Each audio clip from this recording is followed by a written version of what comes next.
अस्सलाम वालेकुम। मिसन वडी न्यूज़ नेटवर्क में भलीकार आऊं जो पंहिंजो हाफ़िज़ ज़ोहिब कुंबर। अॼु असां ख़ुसूसी ॻाल्हि ॿोल कंदासीं मिसन वडी में लाइब्रेरी न हुजण करे मिसन वडी तोड़े भरपासे जा लिखियल पढ़ियल नौजवान मुताले खां महरूम आहिनि। इन ते असांखे स्टूडियो में ज्वाइन कयो आहे शौकत ज़मा लिगारी साहब। अचो त हुननि जो छा चवणु आहे। बिस्मिल्लाहिर्रहमानिर्रहीम। आउं मिसन वडी न्यूज़ नेटवर्क जो निहायत शुक्रगुज़ार आहियां जंहिं मूंखे इन पैनल ते ॻाल्हाइण जो मौक़ो ॾिनो। अॼु असांजो मौज़ू आहे मिसन वडी में इशातुल उलूम लाइब्रेरी जी बहाली बाबति। मदरसा दारुल हुदा मिसन वडी पुराणो दीनी दरसगाह आहे जंहिंमें आलमन, डॉक्टर, इंजीनियर, सियासतदान, शाइर ऐं ॿियनि शोबनि सां तालुक़ रखंदड़ माण्हू उन मां फ़ैज़ ऐं इस्तफ़ादो हासिल करे चुका आहिनि।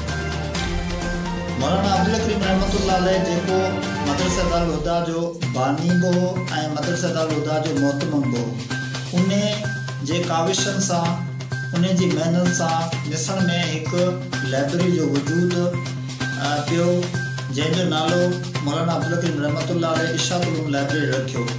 मौलाना अब्दुल करीम रहमतुल्लाह अलैह इन लाइब्रेरी जे अंदरि मिसण ऐं पसगिरदाई जी जेका आवाम आहे उन खे माना हिकिड़ी दरख़्वास्त कई त तव्हां जेके बि किताब हुजनि तव्हां उहे किताब लाइब्रेरी में जमा करायो। पोइ मौलाना अब्दुल करीम रहमतुल्लाह अलैह जे इन हुकुम खां पोइ केतिरनि ई दोस्तनि, अदीबनि, शाइरनि, सुगड़नि बाक़ाइदे इन में पंहिंजा जेको किताब बेतौर अतिया ॾियणु शुरू कयो। तव्हांजो इहा लाइब्रेरी अलाए केतिरनि किताबनि ते मुश्तमिल थी वई। इन लाइब्रेरी में पुराणा इल्मी नुस्ख़ा बि मौजूदु आहिनि ऐं उन खां अलावा कलमी नुस्ख़ा बि मौजूदु आहिनि। ऐं मौलाना अब्दुल करीम रहमतुल्लाह अलैह कुझु मिसण वडी जे तारीख़नि जे हवाले सां नवादरात जेके आहिनि उहे हिन में गॾु कया जेके अञा ताईं मौजूदु आहिनि। पर मौलाना अब्दुल करीम रहमतुल्लाह अलैह जी वफ़ात 2004 में थी। 2004 जी वफ़ात खां पोइ मौलाना अब्दुल करीम रहमतुल्लाह अलैह जी लाइब्रेरी खे नज़र लॻी वई जो उन वक़्त खां अञा ताईं इहा लाइब्रेरी नामालूम सबबनि जे करे बंदि आहे। जॾहिं त अॼु जो जेको जदीद मुआशिरो आहे उन जे लाइ लाइब्रेरी तमामु वधीक ज़रूरत आहे।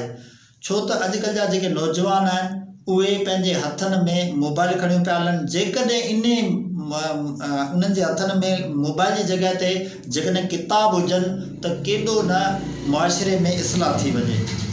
सो इन करे असां मुतालबो करियूं था मदरसे दारुल हुदा जी इंतिज़ामिया खां त इहा जेका मिसण जी पुराणे में पुराणी जेका लाइब्रेरी आहे इहा खोली वञे जंहिंमें नौजवान ऐं पसगिरदाई जा जेके आम आवाम आहे इन मां फ़ाइदो हासिल करे सघे। जॾहिं त हींअर IBA सखर तरफ़ां 50,000 आसामियुनि जो ऐलान कयो वियो आहे।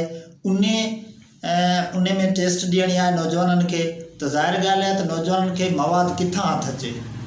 नौजवान चाहिनि था त असांखे इन मवाद खे हासिल करण जे लाइ इन लाइब्रेरी जो जेको बहाली ज़रूरी आहे। लाइब्रेरी हूंदी त असांखे इन मां फ़ाइदो असीं हासिल कंदासीं।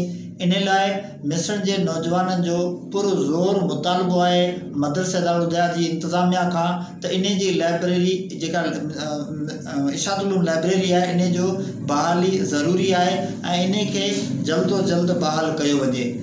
छो त किताब जेको इंसान जो बहितरीनु दोस्त ऐं साथी आहे ऐं इन किताब खे पढ़ण सां इंसान पंहिंजे जेको सो नफ़्स जी इस्लाह बि करे सघे थो ऐं गॾोगॾु मुआशिरे जी इस्लाह बि करे सघे थो।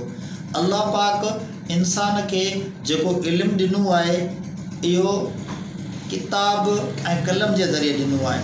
हाणे किताब ऐं कलम जे ज़रिए ॾियण खां पोइ इंसान पंहिंजो जेको इल्म जी जेका इशात कई आहे इन कलम ऐं किताब जे ज़रिए कई आहे। तव्हां ॾिठो हूंदो त दुनिया जा वॾे में वॾा आलिम, फ़लसफ़ी, शाइर, अदीब उन्हनि इंसान जी जेका ख़िदमत कई आहे किताबनि जे ज़रिए कई आहे। इन करे किताब जो माना हुजणु ऐं किताब खे पढ़णु हिकिड़ो फितरी अमल आहे।